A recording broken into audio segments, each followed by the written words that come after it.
Bonjour à tous. La veillée de prière pour la vie, une visite à la demande de Rome dans le diocèse de Bayonne et le 60e anniversaire de l'Arche, c'est aujourd'hui dans SIC la sélection de l'info catholique. Quel regard portons-nous sur les personnes en fin de vie ? Interroge Monseigneur Laurent Ulrich dans une déclaration publiée lundi, jour du début des débats à l'Assemblée nationale sur le projet de loi sur la fin de vie. Un texte qui, en l'état, permettrait aux personnes atteintes d'une affection grave et incurable en phase avancée ou terminale de demander une aide active à mourir. Dans sa déclaration, l'archevêque de Paris interpelle sur sa mise en place dans le système de soins tel qu'il est actuellement, où parfois, malgré les efforts des médecins et des infirmiers, on meurt dans les couloirs des urgences sans avoir été prise en charge. Le progrès et l'humanité d'une société se mesurent aussi à la manière dont elle considère les plus fragiles, réaffirme-t-il. D'autres évêques, comme Monseigneur Bruno Valentin, Monseigneur Mathieu Dupont, Monseigneur François Durand ou bien encore Monseigneur Emmanuel Gobillard, ont réexprimé leur opposition à l'aide active à mourir. De son côté, Alliance Vita a organisé plusieurs rassemblements en France, dont un à Paris, où la mairie a finalement retiré sa campagne d'affichage promouvant un droit à mourir dans la dignité.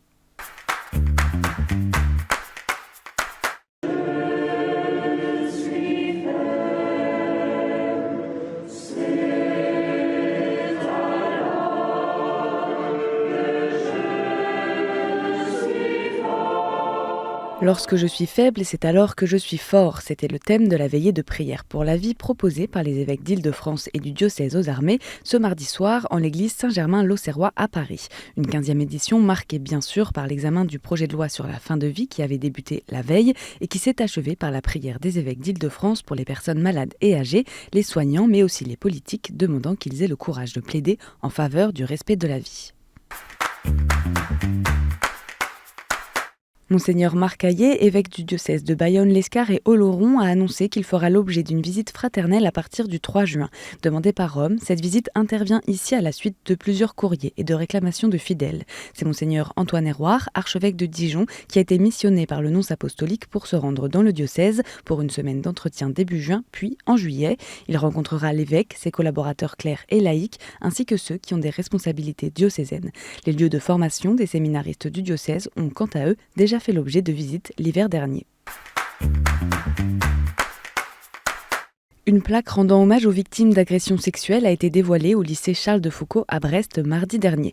Monseigneur Laurent Daunien, évêque de Quimper-et-Léon, était présent pour cet événement aux côtés de représentants de l'instance nationale indépendante de reconnaissance et de réparation. Entre 1960 et 1980, 2 prêtres ont commis des agressions sexuelles contre des élèves de l'établissement catholique. 3 de ces victimes, accompagnées par l'INIR, ont assisté au dévoilement de la plaque. Cette initiative témoigne de la volonté du diocèse de lutter contre les violences sexuelles. Monseigneur Laurent Daunien a ainsi rappelé le besoin d'éveiller les consciences pour que de telles atrocités ne se reproduisent plus. Et mercredi, la 13e nuit des églises a été lancée par la Conférence des évêques de France. Centrée autour du thème « Célébrons ensemble la création artistique », l'édition 2024 se déroulera du 22 juin au 3 juillet prochain. À cette occasion, 200 jeunes venus d'Île-de-France et de Normandie ont arpenté Paris pour découvrir le patrimoine religieux de la ville. Ils ont ainsi pu découvrir certains clochers emblématiques comme Sainte-Clotilde, Saint-Eustache ou Saint-Germain-l'Auxerrois. Le groupe a ensuite été reçu sous la coupole de l'Institut de France pour une conférence présentée par des membres de l'Académie des Beaux-Arts. Depuis sa création en 2011, la Nuit des Églises permet de mettre en valeur les églises du pays par le biais d'animations. Cette année encore, concerts, expositions ou bien visites nocturnes sont prévues tout au long de ces 12 jours.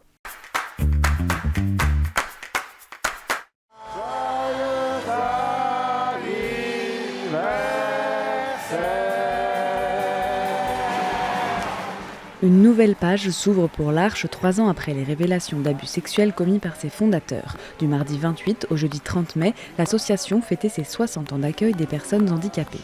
2200 membres venus de 38 pays se sont retrouvés à Sainte-Anne-d'Auray, dans le Morbihan, pour des temps festifs et spirituels. C'est ça, l'Arche en personne, témoignait l'un des slogans de l'événement. Après des années de crise et un dur travail de vérité, cet anniversaire était l'occasion de réaffirmer ce qui est véritablement au centre de l'Arche, la vie fraternelle avec les personnes porteuses de handicap. Et en bref, une grande célébration a eu lieu à Liège pour la fête Dieu ou fête du Saint-Sacrement. Une messe solennelle a été célébrée, puis un grand cortège a défilé dans les rues de Liège pour une procession eucharistique depuis la basilique Saint-Martin, accompagnée de plusieurs évêques belges. Jérusalem aussi a célébré la fête du Saint-Sacrement. Les festivités, une messe et une procession qui ont été organisées par le patriarche latin de Jérusalem. Et enfin, à l'approche de l'anniversaire des 80 ans du débarquement, 2000 élèves des collèges catholiques du Calvados ont célébré la paix sur la plage de Ouistreham. Au programme, course sur la plage, réalisation d'une photo vue du ciel, concert de pop louange, temps de prière, le tout en présence d'un témoin du débarquement. C'était SIC, la sélection de l'info catholique.